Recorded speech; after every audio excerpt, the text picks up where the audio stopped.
Alexandra, home to over 500,000 people, an often cruel, unforgiving place. Cramped, busy, and polluted. A precarious place ruled by poverty and unemployment.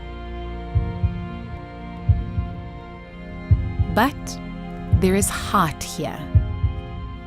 The murmur of people committed to achieving a better future.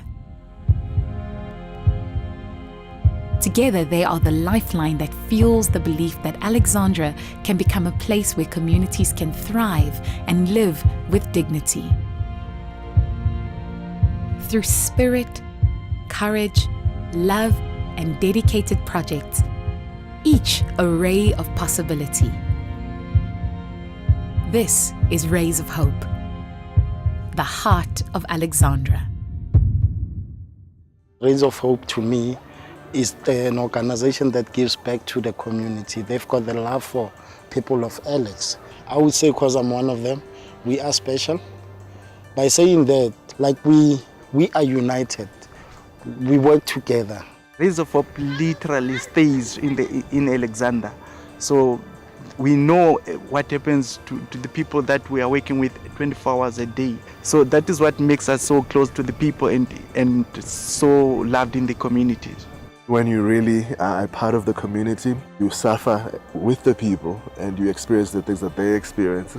And when that happens, people can say, actually, this person can really understand what the issues are, and they will begin to trust you as somebody who is not just there because of their own reasons, but really genuinely cares for them.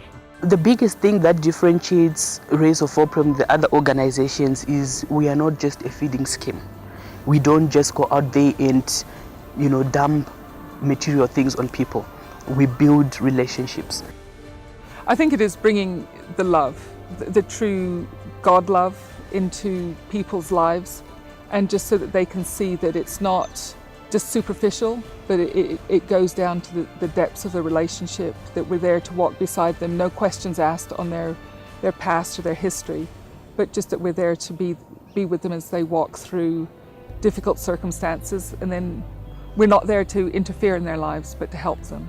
With Rays of Hope there and us working with them and believing in them that they can make it, they can come out of poverty, they can come out of these situations, traumatic, abuse, and helping them realize that they can make something out of their lives. We're there for the long haul, not just 1, 2, 3 weeks, but for however long it really takes. And often, sometimes it does take 2 or 3 years before you can really begin to deal with some of the deeper issues that the children are facing, and every one of them has a contribution to make to not only Alex, but to South Africa as well.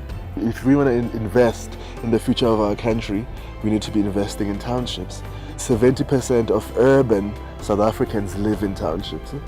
And so if we are not involved in serving townships in any way, in channeling resources into townships, then we are not going to see any changes in our country. And so places like Alex are great places to invest in, especially where there's an organization like Rays of Hope, which has been working there for a number of years. It has gained credibility. In Alex, it is accepted as part of Alex. In fact, it is at the heart of what happens in Alex. We have the people who care and are willing to go into their lives and into the deep, dark places of Alex. But the resources are often the things that stop us. There's always that stress of, can we do it? Have I raised enough money? Has the fundraiser raised enough money?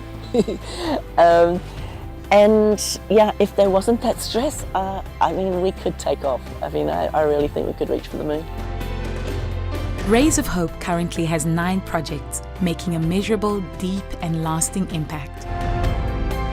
If you'd like to know more about Rays of Hope, go to www.raysofhope.co.za and see how you can play a part in reshaping the future of Alex.